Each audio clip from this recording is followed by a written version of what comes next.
Бисмиллахир-рахманир-рахим. Бүгүнкү музакара намаз тууралуу. Намазды таштоо.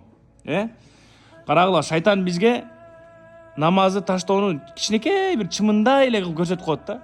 Сен жакшы адамсың, урдабайсың, алдабайсың, жебейсиң, ичпейсиң, чекпейсиң, калп айтпайсың. Сен деген жакшы эле адамсың, сен намаз эле окубайсың деп намазды кичинекей кылып көрсөтүп коет. Бирок билгиле, эң жаман күнөө бул намазды таштоо. Не экен? Эң жаман күнөө? Намазды таштоо. Намазды таштоо уурулуктан дагы чоң күнөө. Намазды таштоо арак ичкенден да чоң күнөө. Намазды таштоо киши өлтүргөндөн да чоң күнөө. Намазды таштоо зынадан дагы чоң күнөө. Намазды таштоо кредиттен дагы чоң күнөө. Намаз окубаган адамдын үйүндө береке болбойт. Ырыскысында береке болбойт. Жашоосунда береке болбойт. Өмүрүндө береке болбойт намаз таштаган адамдын. Себеби бүткүл Аллах Тааланын өкүмдөрү жерде кабыл кылган болсо, Аллах Таала намаздын кадыр баркын көтөрүп, намазды асмандан бизге фарз кылган. Каяктан фарз кылыптыр? Асмандан. Ушундай улуу Алланын өкүмүн калтырган адам эч качан бул дүйнөдө ахиретте жарыбайт. Ахиретте эң биринчи сурак неден болот экен? Намаздан болот.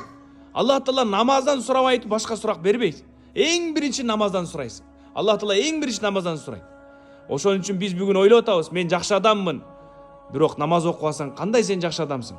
Аллах Тааланын убадаларына ээ боло албайсың. Намаз окуган адам адамдардын эң жамандары менен тирилет. Фираун, Хаман, Убай бин Халаф деген эң жаман адамдар болгон. Ошолор менен чогуу тирилет экен. Бир намазды калтырсаң 28 миллион 800 миң жыл ушунчалык чоң күнөө тозокто жууп берүүгө туура келет. Ошон үчүн намазды таштаган адамдын зыяны ушунчалык чоң дейт. Кудум эле бир резинаны жаксаң, аны түтүнү чыгып адамдарга зыян берген сыяктуу, бир намазды таштаган адам, ошол адамдын денесинен ушундай жыт чыгат. Ал адамдарга көрүнбөйт, бирок анын жытынан периштелер качат. Оң жакка, сол жакка, алдыга, аркага 50 үйгө чейин анын зыяны тиет. Эми анын өзүнүн үйүнө канча зыян тиеп атат. Бир үйдө 5 адам намаз окубайт, ал үйгө канчалык зыян тиеп атат. Эми элестет, ошон үчүн ырыскыда береке жок, жашоодо береке жок, үйдө береке жок, ынтымак жок, үйдөн качып кеткиң келет. Эмнеге? Намаз жок ал үйдө. Ошон үчүн намазды ташташ адамды капырлыкка жеткизип коет экен. Эмнеге жеткизип коет экен? Капырлыкка жеткизип коет. Эми намазды окусаң, ырыскыңа береке болот. Багымдат намазын окуган адам эч качан кедей болбойт экен. Пешин намазын окуган адам кабырда кордук көрбөйт. Асыр намазын окуган адам сөзсүз амал күтөөнү оң колунан алат. Шам намазын окуган адам Сирот көпүрөсүнөн чагылган чарт турт эне өткөзөт экен да. Куптан намазын окуган адам бейиштин каалаган эшигинен кирет. Пайдасын кара. Канчалык чоң пайдалары бар. Эми ошол пайдаларды биз бүгүн алгыбыз келбей атат. Ошон үчүн намазды таштабайбызбы иншалла? Иншалла. Таштабайбыз, намазды үйрөнөбүз. Намазды башкаларга үйрөтөбүз. Пайгамбар саллаллаху алейхи ва саллям бирөө жаңы динге келсе, эң биринчи ага эмнени үйрөтөт эле билесиңерби? Намазды окуган үйрөтөт эле. Намазды.